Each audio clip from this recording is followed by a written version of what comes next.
Cześć! Dzisiaj znajdujemy się w trochę innym miejscu niż zwykle, ponieważ mam dla Was przygotowany trochę inny temat. Pomysł na ten odcinek pochodzi od jednego z moich widzów, Oshio, który zaproponował mi nagranie poradnika mocowania. Ty też możesz się tutaj znaleźć, wystarczy, że napiszesz swój pomysł w komentarzu. Można powiedzieć, że zazwyczaj podstawową rzeczą podczas budowania moców jest właśnie podstawa. Zazwyczaj, ponieważ samochód czy jakikolwiek pojazd tego nie potrzebuje. W dzisiejszym odcinku skupimy się bardziej na budowlach naziemnych, ziemistych, mniejsza. Najprostsza w wykonaniu w miarę dobra podstawka to kilka płytek połączonych ze sobą od spodu innymi płytkami. Niestety taką technikę często wybierają początkujący mocerzy, a trzeba przyznać, że nie wygląda ona zbyt ciekawie. Zdecydowanie sprawdzi się jednak w przypadku rozmaitych pomieszczeń. Druga opcja to freeform, niewiele trudniejsza, ale zdecydowanie lepiej wyglądająca. Tym razem do płytek od spodu doczepiamy kolejne płytki, najczęściej skośne, ale tak, aby tworzyły się takie warstwy. Przyjemna technika, z pewnością każdy sobie poradzi. Ja osobiście często mylę ją ze snot w nazewnictwie, ale to już za chwilę. Ostatnia możliwość to właśnie snot. Wykorzystujemy tutaj głównie te elementy modyfikowane ze studami po bokach. Można przymocować je do krawędzi płytek, tak jak w tym przypadku, a w środku wypełnić brikami.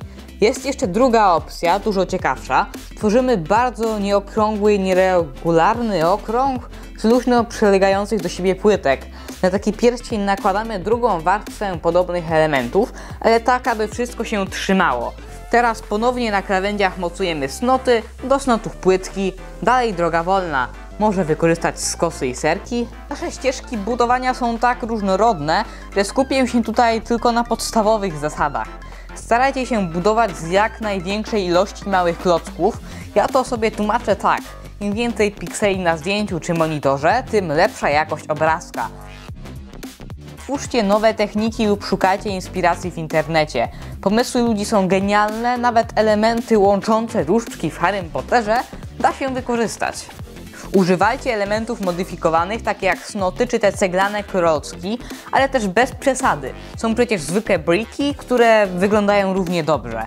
Jeśli jest duża, studowa, płaska powierzchnia, trzeba coś z tym zrobić. Wypełnijcie ją tilami lub zróbcie na niej coś w stylu freeform. Po prostu dużo studów na dużej płaskiej powierzchni źle wygląda. Mały detal roślinny potrafi niewiarygodnie upiększyć moca, ale pamiętajcie, że nie zawsze znajdzie się dla roślin miejsce. Nie wszystko musi się trzymać siebie idealnie. Czasami można coś przekrzywić i będzie wyglądało jeszcze lepiej.